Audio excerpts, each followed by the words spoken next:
Hi ladies, I'm back today to share with you a Cath Kidston inspired mani.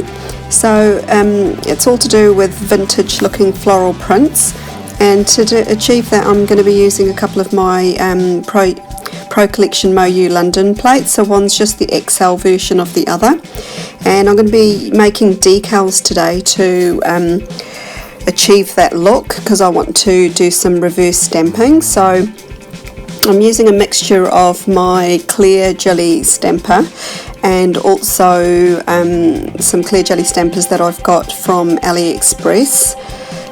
There's a discount code down in the description box for the one that you can purchase from the clear jelly stamper company. It'll give you a 10% discount at the checkout if you wish to use that. The code's down in the description box. So I'm just going to go ahead and colour in these decals, and I'm going to be using grey and yellow as my main colours for this. So I thought I'd do something a little bit different from the usual pink and blue versions that I've seen many other people do. I just thought I'd do something a little bit different today, and I got inspired by a floral t-shirt that I had that had lemon coloured roses on it, and it was on a grey black background, so I thought I'd use that as my inspiration.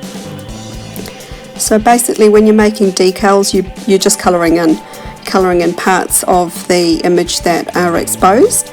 And the beauty of using clear stamper heads is that you can actually pick them up and see if you've got any missing parts there. You can also use a decal mat or a plastic like a snap lock bag, or you can use any other stamper head as well to achieve this. So don't feel like if you haven't got a clear jelly stamper that you can't do this. You can actually do it on other means too. So I'm going to be painting the back of all of these with white polish once all the colouring in parts have actually dried. It just helps the colours look more vibrant and stand out rather than looking dark and murky. And once that part's dried, I'm just going ahead and painting over that with a clear top coat. So just gives the decals a bit more body, and it makes them easier to handle later on. And now I'm just going to be painting my nails. So I've basically used the grey stamping polish that I've used for stamping today as a polish base, and on my pinky I've used the lemon colour just on a white background to make the colour stand out. So once the decals are fully dried, you can just use a pair of tweezers to carefully lift them off your stamper head. Just do this gently so you don't damage your stamper head, but they should come off pretty easily if they are fully dry. And you can see that this clear coat that I've used has actually left the decal quite pliable, so I can move it around and position it. And so once I'm happy with it, I just kind of press it down, and then I can start trimming it. So I'm just using a pair of snips, or you can use cuticle scissors or scissors, whatever you want to cut around there so it's less cleanup later on. And then I'm actually using a pair of cuticle nippers or cutters just to cut around the top part and the sides of the decal too. So the more I cut away, the less I've got to clean up with a brush and acetone later. So just do this really carefully, take your time. I've sped up the video obviously because you don't want to sit through half an hour of me trimming away. So I've just sped it up, so I'm not actually doing it as quick as it looks like on there. So now just cleaning the rest of it with some acetone and a clean up brush. And I'm happy with that now. So basically move on to another decal. I've actually put a few others on my nails in between, but I wanted to show you this one here because I really like the floral pattern on this one. I think it's really cute. So I'm just trimming the top part again to sort of fit the base of my nail as best I can, and a little bit off the sides too, so there's not too much cleanup to do after.